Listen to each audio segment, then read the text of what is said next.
Last we left, I had just enjoyed the tantalizing delicacy of starfish on a stick and retired to my room at the Rosewood, Beijing. After sleeping off all the food, I am ready for adventure. Let's start by riding a pedicab through the hutongs of Beijing.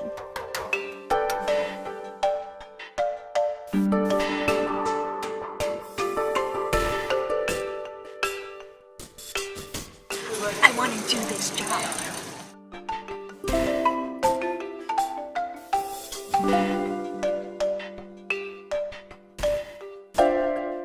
Hutongs are the alleyways formed by traditional courtyard residences. Established in 1206, you will find multiple families all living together, sharing a common courtyard.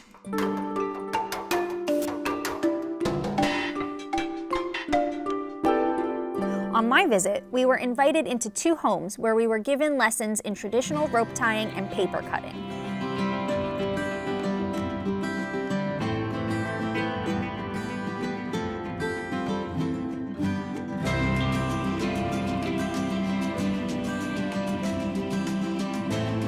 Rope tying was definitely not my forte.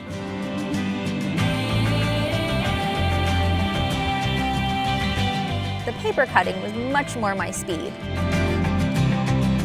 It is an incredible craft that these families have practiced for generations. This way. This way. Tiananmen Square.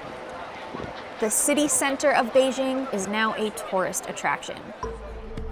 Locals and visitors from all over the world arrive here to take in the sights. Concerts and events are now commonplace here, a far cry from the history and tragedy that Tiananmen Square was known for. You'll not find a hint of those deadly protests that occurred in June of 1989. In fact, it's a forbidden topic. Cameras and listening devices are stationed all throughout the square. It's a sobering reminder that you are not at home anymore. I had a beautiful time meeting people from all over China here who came to visit their country's capital. And I think I became something of a tourist attraction myself. But my next stop is the ultimate Chinese history lesson.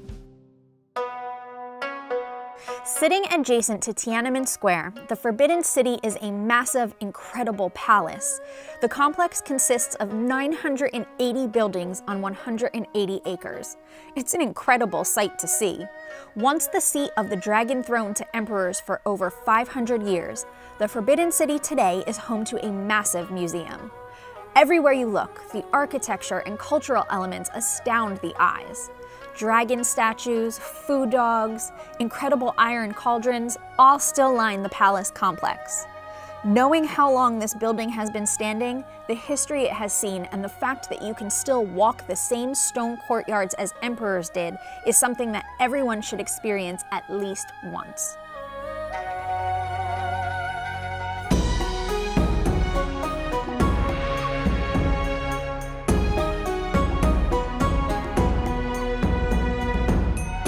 On my last day in Beijing, I headed to a place that I have been looking forward to ever since this trip was planned. I am standing on the Great Wall of China. I truly never thought this would happen in my life, and I am so excited. I kind of almost can't wrap my head around it, but it is amazing up here.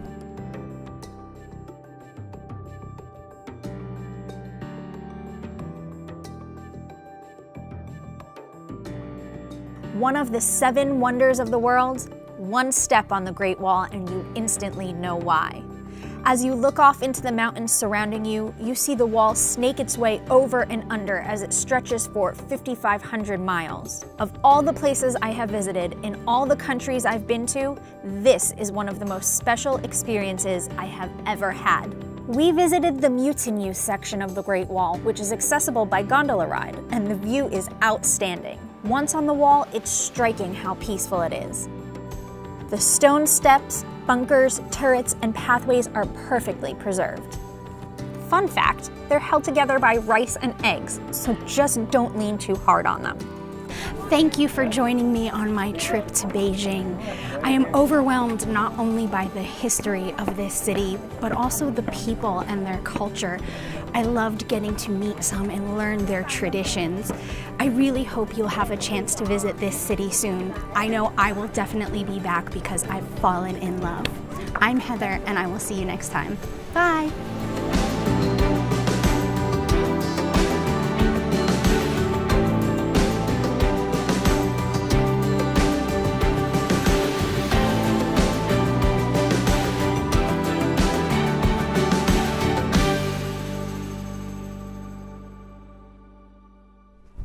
My wall, my wall, my wall.